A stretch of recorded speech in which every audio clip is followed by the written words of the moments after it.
The loss of an eye while covering the war in Sri Lanka made Marie Colvin an instantly recognisable figure, with an eye patch which she joked made her resemble a pirate. Equally distinctive was her fearless journalism, risking her life to expose the suffering of civilians during some of the world's most devastating conflicts. I hate being in a war zone. But I also feel compelled to see it for myself. The compulsion to tell Colvin's story drove actor Rosamund Pike to fight for the role in Matthew Heineman's film A Private War. I just felt, I will dive into this with you. I will go wherever you want me to go, and I'll be, you know, as fearless and committed and as unvain as I can be, and I believe in her. I want to know more. I want to tell her story. Maybe in a very similar way to the way that she approached her journalism. I just thought there is a compulsion in me to do this for, I don't know, for the story, I suppose, for her memory. As an actor, can you divest yourself of a character, or does Marie inhabit you a little still?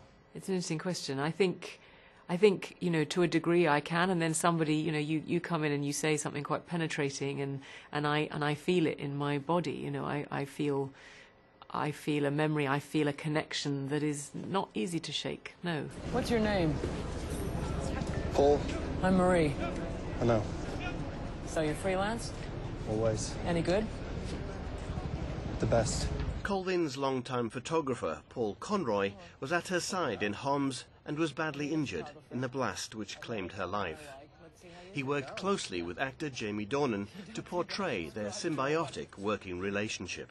I think what Paul and Marie had was very unique. It's a relationship that she hadn't had with any other photographer and with many other men, to be honest. And Marie said that you were the only man she ever trusted. You know, that's a massive thing. When, where and how do you miss her? What are the moments? It's like a huge hole in my life, you know. I mean, I've been back in England for kind of 6 years now, and normally the phone would be going, well, we got this, you know, and I'd be waiting for the phone to ring, saying, get your stuff, we're going. Yeah. And, you know, the phone doesn't ring and we don't get to do what we did so well. And, you know, it's just a huge hole, a huge gap. A reporter was in the room when the child died. Marie Colvin of the Sunday Times of London, who joins us now from Homs. There are scenes where the people I talk to, those are their stories. And we recreated the famous CNN footage that Marie gave to Anderson Cooper with our own bereft father and a small child dying, which, you know,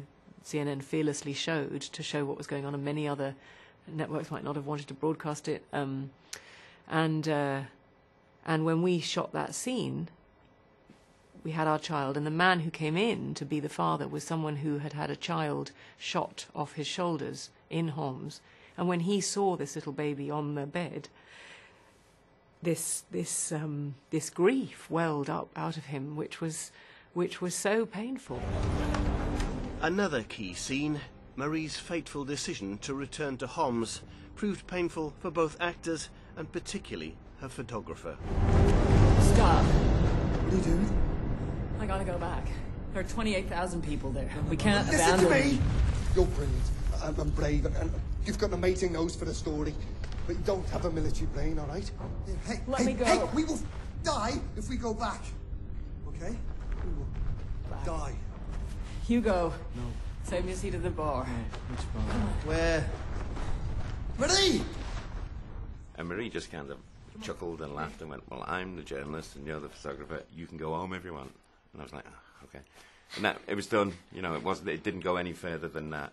And, you know, I'd never have talked that out of doing that in a million years. Plus, there's a lot of snipers on the high buildings. A short time later, Colvin spoke to CNN's Anderson Cooper from a building which is being used as a makeshift media centre. Marie, I mean, you have covered a lot of conflicts over a long time. How does this compare? This is the worst, Anderson, for many reasons. There's nowhere to run. The Syrian army is holding the perimeter, and there's just far more ordnance being poured into the city, and no way of predicting where it's going to land. What happened? They've opened fire on journalists. Just a few hours later, Colvin was killed alongside French photographer Remy Oschlik in a rocket strike. Her family believe she was deliberately targeted by the Syrian regime. What do you think she would have made of an era of fake news? I think she'd be appalled at the state of journalism. I think she'd be appalled at the way journalists are being described, especially in the country that she's from, my country. I think the fact that, journalists are, enemies of the state is a tragedy. Journalism is the bedrock of a free and democratic society. Would you like President Trump and other world leaders to see this film, and is there a message for them? Yeah, do you know how to get it to him? I hope people from all different walks of life, all different political affiliations see this film, talk about this film, and that it sticks with them. Marie Colvin, I know it's impossible to stay safe, but please try. Thank you for talking to us. Thanks very much, Anderson.